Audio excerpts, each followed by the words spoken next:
May 17, 1954, the day the decision in the Brown versus Board of Education case was issued, marks a defining moment in the history of the United States.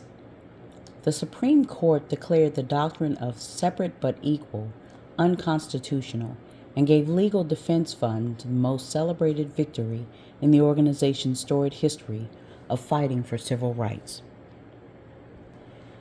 The Supreme Court's unanimous decision in Brown versus Board of Education occurred after a hard-fought, multi-year campaign to persuade all 9 justices to overturn the separate but equal doctrine that their predecessors had endorsed in the court's infamous 1896 Plessy versus Ferguson decision. This campaign was conceived in the 1930s by Charles Hamilton Houston, the then dean of Howard Law School, and brilliantly executed in a series of cases over the next 2 decades by his star pupil, Thurgood Marshall, the man who became Legal Defense Fund's first director counsel and a Supreme Court justice. Brown itself was not a single case, but rather a coordinated group of 5 lawsuits against school districts in Kansas, South Carolina, Delaware, Virginia, and the District of Columbia.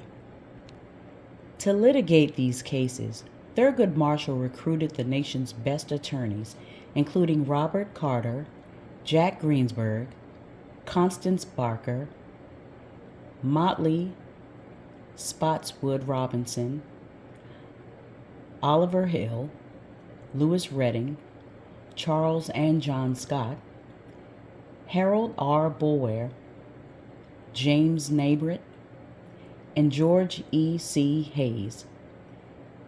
These legal defense fund lawyers were assisted by a brain of trust and legal scholars, including future federal district court judges Lewis Pollock and Jack Weinstein, along with William Coleman, the first black person to serve as a Supreme Court law clerk.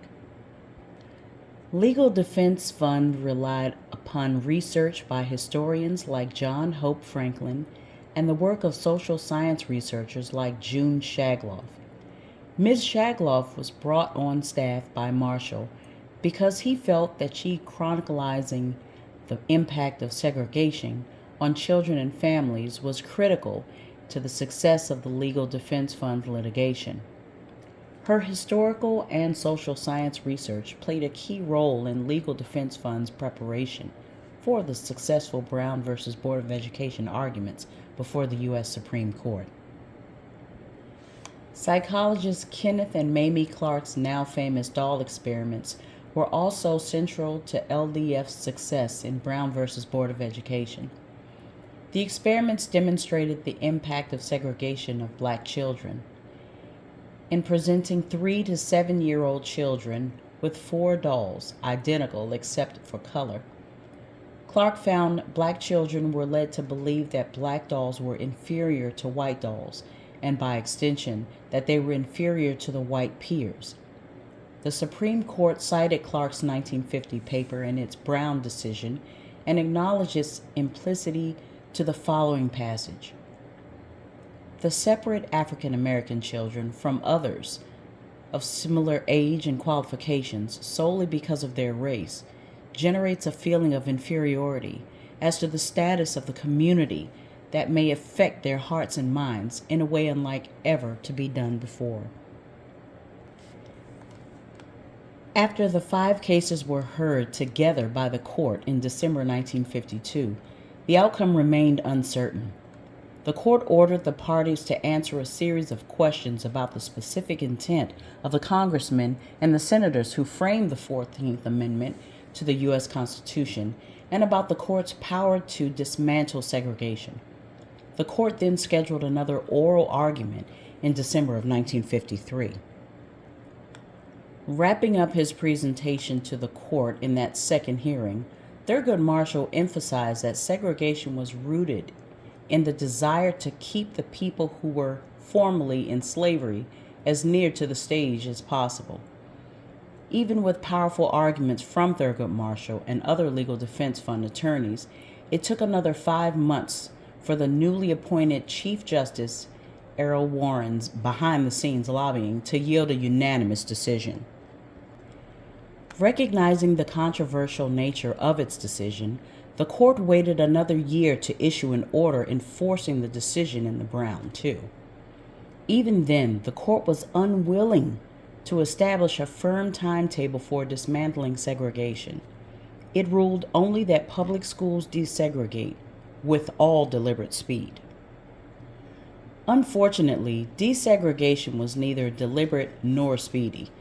In the face of fierce and often violent massive resistance, legal defense funds sued hundreds of school districts across the country to vindicate the promise of Brown. It was not until the legal defense fund's subsequent victories in Green versus County Board in 1968 and Swan versus Charlotte Meckelson in 1971 that the Supreme Court issued mandates that segregation be dismantled, root and branch, outlined specific factors to be considered to eliminate effects of segregation, and ensured that federal district courts have the authority to do so. Even today, the work of Brown is far from finished. Over 200 school desegregation cases remain open on federal court dockets. Legal Defense Fund alone has nearly 100 of these cases. The legal victory in Brown did not transfer the county overnight or the country, and much work still remains. But striking down segregation in the nation's public schools provided a major catalyst for civil rights movement, making possible advances in desegregation in housing, public accommodations, and institutions of higher education.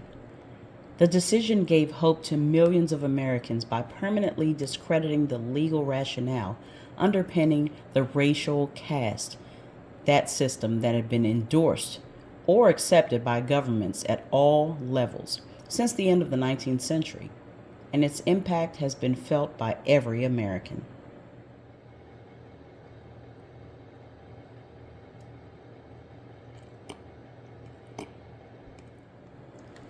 We remember the civil rights movement. At the center of the story was a Supreme Court ruling, Brown versus Board of Education, which mandated schools across the country to integrate. Two black scientists explored the effects of segregation on children. Their doll test played a key role in the Supreme Court's reasoning to this decision. A black child sits in a room with 4 dolls on the table. 2 of the dolls have brown skin and black hair. 2 of the dolls have white skin and yellow hair. The scientist sits at the table with the child. Then he asks the child a series of questions. Give me the doll that you would like to play with. Give me the doll that is a nice doll. Give me the doll that looks bad. Give me the doll that has nice color. Give me the doll that looks like a white child. Give me the doll that looks like a colored child. Give me a doll that looks like a Negro child. Give me a doll that looks like you. The child's responses are recorded, and the experiment ends. The responses are tailed, and we learn something about ourselves. To everyone's surprise, the responses from the southern and northern school kids are very similar. Most children preferred the white dolls over the colored dolls in all aspects. 67% indicated that they preferred to play with the white doll. 59% thought that the white doll was nice, and only 17% thought that the white doll looks bad. In contrast, as high as 59% of these children indicated that the brown doll looks bad. Remember, all these children were black. And the responses in the last question was the most disturbing. Give me the doll that looks like you. At this question, Clark's reported that some children broke down and cried.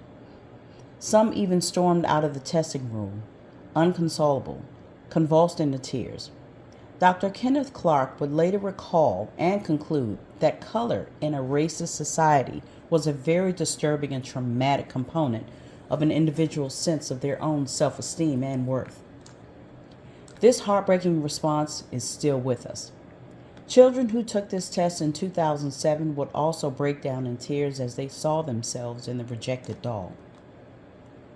The doll test is arguably one of the most social, important scientific experiments because of its role in the civil rights movement, making the case against segregation. Taking place around the mid-20th century, husband and wife Kenneth and Mamie Clark asked these set of questions to 253 children. They were mainly interested in understanding the impact of segregation on children's racial preference, their racial awareness, and their self-identification. About half of these 3 to 7-year-olds were from segregated schools in southern Arkansas. They did not have much interaction with white kids. The other half went to integrated schools in the northern state of Massachusetts. At the time when the study took place, there was an expectation that the northern part of the country should be a little bit more welcoming in a place for the black community.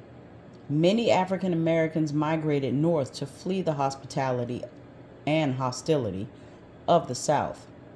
At that time, the Chicago March would only take place much later in 1966, and it has yet to reveal that the irrelevance of that hatred has been far worse than expected. This experiment was very, very important in understanding how our children feel and how our children are accepted or feel that they are accepted in today's society and in society back then. We as adults do not give children enough credit for understanding exactly how they feel. I think that it's time that we continue the research and continue the research with our children.